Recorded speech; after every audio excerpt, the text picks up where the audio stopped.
Hopefully, Bill, we won't get in the way, and we appreciate you scratching out a little bit of time for us. Merry Christmas. Oh, you're welcome. Merry Christmas, guys. Battening down the hatches. The in-laws are coming in. Yeah, right, Bill. Let me know if you need a room. All right, let's start here. Lance Hurd, Billy, a five-star tackle, does not make the trip to LSU with LSU to Tampa. Huge story. What do you make of it?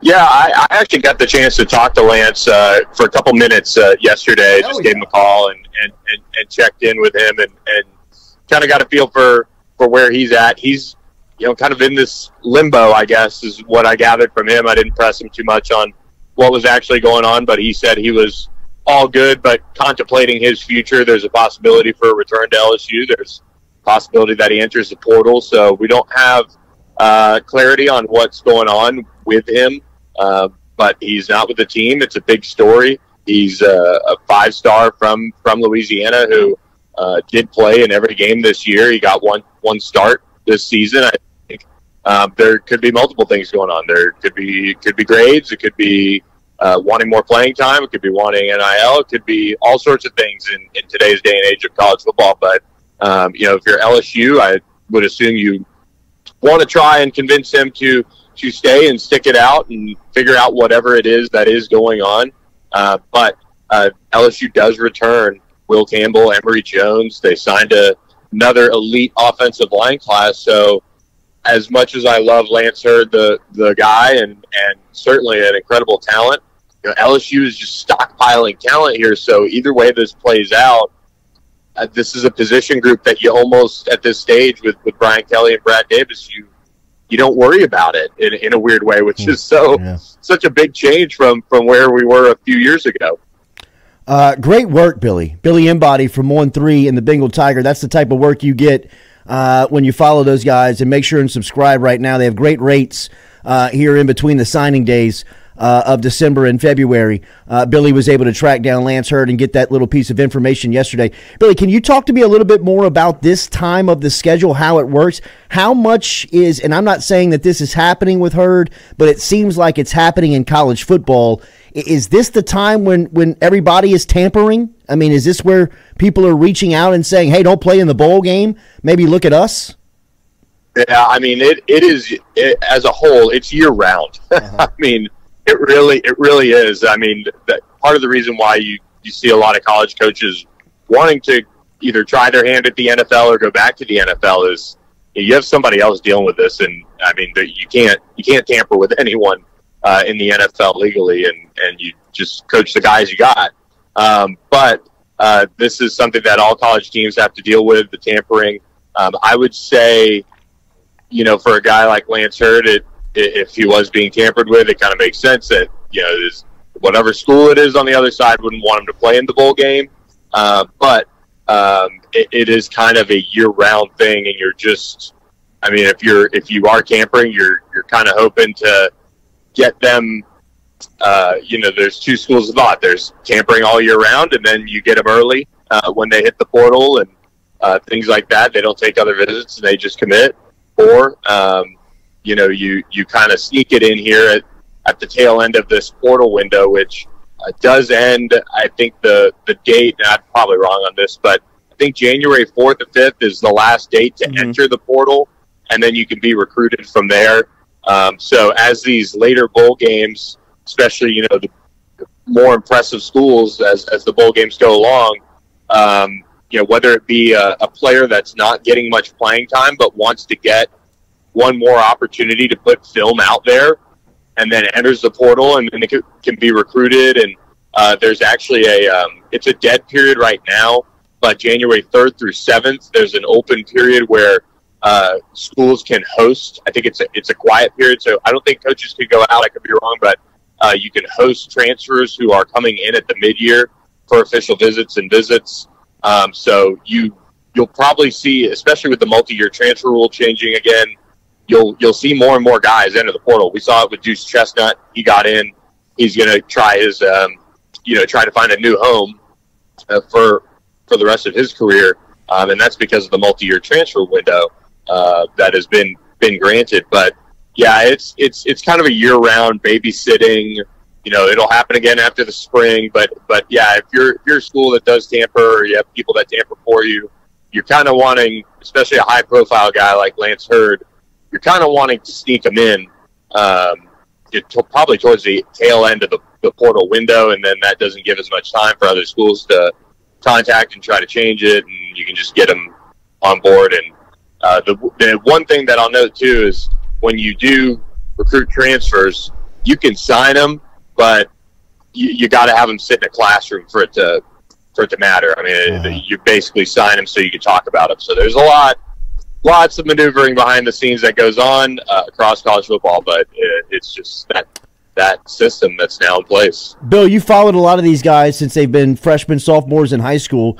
Is there anybody coming up on Monday from LSU standpoint that you're looking forward to seeing play and have an opportunity with the eligibility rule and the opportunity to play some of these guys without burning a red shirt? Obviously, Hurd would have been in that mix, but now that he's out of it, is there anybody that stands out? Yeah, I'm intrigued to see how they just approach this game from an overall playing time perspective for some of the young guys. Brian Kelly does talk about how the bowl game is a big opportunity for these younger players to get more playing time, to get those extra reps in practice. That's something that's really important. I'd love to see a guy like Deshaun Womack get more time. I'd love to see him get more opportunities with weeks on defense and just overall guys on defense. This is a defense that hasn't played well at all this year, and you can kind of just throw the whole record book out for one game and play as many guys as you want and leave it all out there and see if guys can build momentum for themselves for the spring. So I would point to the defense for the most part. I'd also like to see some younger receivers get opportunities. If you're looking at this from the perspective, if you're Malik Neighbors and Brian Thomas, you're playing in the game, you also want to be pretty careful just overall. So maybe it's an opportunity for a Jaylen Brown, a Shelton Sampson, Kyle Parker, guys like that to get some more taste of action ahead of the spring and break in. And maybe, who knows, somebody on the offensive line gets a break. The good thing is it's not a game in September in Tampa. It's at least in December, so you're not too much worried about guys getting worn out, but they have been off for a little while, so maybe we see some rotation on the offensive line. If you're LSU, just leave it all out there and rotate guys and just try to play loose and have fun. Great story on the Bengal Tiger right now at on3.com/Bengal Tiger, and Ethan Callaway, the 4-star offensive tackle out of North Carolina, who was representing LSU at the U.S. Army All-American game in Frisco, Texas last week. Billy, any storylines pop from there that had you paying attention to? LSU was well represented over in Texas. Yeah, Ethan Callaway is really a guy we're high on at On3, and he's a big body that's pretty ready to go for the most part physically, and he actually, just kind of the way the rotation works with these All-Star games, he came in a few series into the game and immediately had to come in cold off the bench and face Danny Okoye, who's a top 100 prospect. He signed at Oklahoma, and Danny ate his lunch the first game or the first play, but Ethan bounced back and was able to lock him up a few times, which I thought was impressive. And Ethan kind of talked about it in that story. This was a good opportunity for him to get a taste of some of the competition that he's going to face at the next level, because it is such a jump up from where he was at Lake Norman in North Carolina.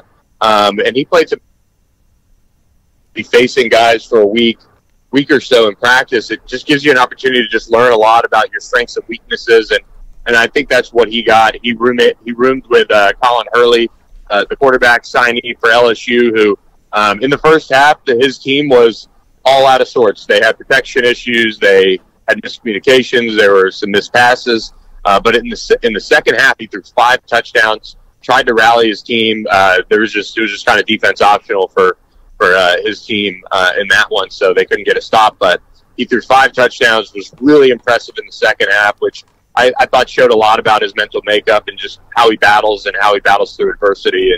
And so both are enrolling early at LSU and left good impressions for the most part in their final high school showcase. Bill, last week on the coaching front, LSU's offensive coordinator Mike Denbrock accepted the same role at Notre Dame in a couple of weeks. In fact, next week, the number 1 quarterback in the country for the 25 cycle is set to commit. LSU has been atop of the board for Bryce Underwood. How much did the news of Denbrock moving to South Bend shake that up? Yeah, we actually spoke with Bryce's trainer yesterday on 3 did, and we asked him point blank if he felt like Mike Denbrock's departure would impact LSU, and he said no, not at all. He feels like with Brian Kelly and Joe Sloan, those are the big pieces that he's really watched with LSU, as well as the supporting cast that they're assembling, and specifically in his 2025 class. LSU does lose Malik Neighbors, Brian Thomas, and guys like that. Off this team, but they're replenishing it with the number 1 receiver in the country, and Decorian Moore in his cycle. They're the favorite for Harlan Berry, who's supposed to announce his decision, I think, January 3rd at the Under Armour game, and LSU sits in a good spot there. So the supporting cast was the other piece for Bryce Underwood, at least from his trainer. And Alabama and Michigan are the 2 schools that it seems like LSU's battling. They've kept it pretty close to the vest. They haven't named a public leader, but all signs do point to LSU, and still point to LSU in that one, which would be just historic if they just get it across the finish line. One on a recruit here, Bill, before we get you out of here. Jabari Antoine, the defensive back out of South Louisiana. Yeah, Jabari Antoine is one of the top overall defensive backs. I think he can play corner. I think he can play safety. He dropped his top 8. LSU was included in that, and Lamar Brown dropped his top schools too. 2026 number 1 offensive lineman, top prospect in Louisiana, one of them in that highly touted 2026 class. Both those guys included LSU in their top schools, which is good to see if you're an LSU fan. But for LSU with Antoine specifically, they're battling Texas probably the most right now. Texas signed Derek Williams. LSU signed Demarion Johnson. But those are the 2 schools that have the most buzz around Antoine right now. But he is a heck of a defensive back prospect. He'd be a guy that I think physically could probably play early. Bill, best of luck this weekend hosting the in-laws. We will be reading the work online at on3.com at the Bengal Tiger. Cranking out articles. That's right. Make sure and be following Billy at Billy Embody. It's work. I got to go back upstairs. I got to write an article. Bill, have a great weekend. Happy New Year. Thanks, guys. I appreciate it. Happy New Year. All right, there he is. Billy Embody checking in. Great information there from Billy, who got Lance Hurd on the phone. Got him on the